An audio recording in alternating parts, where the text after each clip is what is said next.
Hello, Bacho. Let's read this given question. So, the given question says that a nucleus with A is equals to 280 splits into two nuclei x1 and x2 whose mass numbers are in the ratio 27:8. Find the ratio of their radii r1 by r2.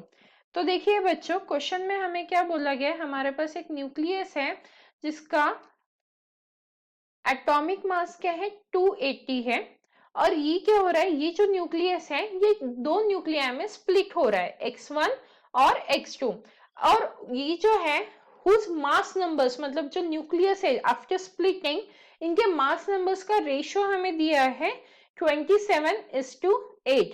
अब हमें बोला गया है find the ratio of their radii r1 by r2। तो हमें क्या करना है, ये जो स्प्लिट होने के बाद जो न्यूक्लियर मिले हैं हमें इनके रेडियस का रेशियो फाइंड आउट करना है। तो इस क्वेश्चन को सॉल्व करने के लिए हमारा की कंसेप्ट क्या रहेगा, की concept to solve this question is radius of nucleus का फॉर्मूला।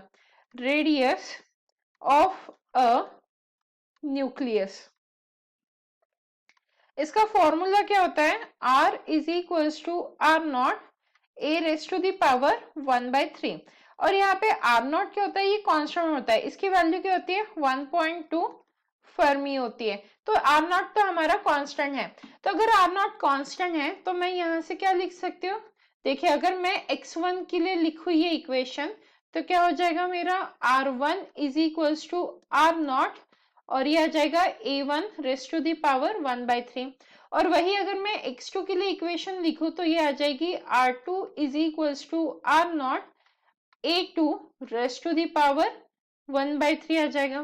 तो अगर हम इन दोनों का रेशो ले लें मतलब r1 बाई r2 ले ले तो क्या आ जाएगा r naught a1 raise to the power 1/3 divided by r naught a2 raise to the power 1/3, ये दोनों कैंसिल हो जाएंगे तो ये क्या आ जाएगा मेरा a1 by a2 whole raise to the power 1/3 आ जाएगा। मतलब r1 बाई r2 की वैल्यू कैसे मिलने वाली है मुझे, r1 by r2 is equals to a1 by a2 raise to the power 1/3।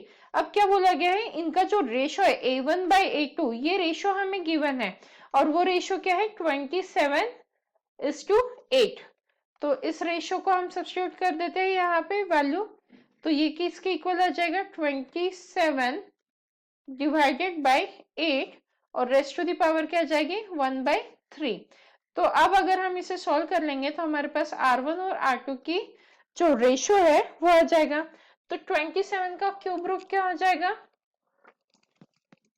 देखिए अगर मैं 27 को लिखूं तो ये क्या लिख सकते हैं 3 इंटू 3 इंटू 3, 3 3 जा 9 एंड 9 3 जा 27 और वही 2 को कैसे लिखा जा सकता, सॉरी 8 को कैसे लिखा जा सकता है 2 इंटू 2 इंटू 2 और इसका क्या है क्यूब रूट 1/3 मतलब क्या होता है क्यूब रूट। तो मतलब r1 बाई r2 की वैल्यू क्या हो जाएगी, अगर हम क्यूब रूट ले ले तो ये रेशियो क्या आ जाएगा हमारा 3/2 मतलब r1 बाय r2 का रेशियो हमारा आ जाता है 3:2। Hence the final answer for the given question is their radius will be in the ratio of 3:2. Hope you understood it well. Best of luck.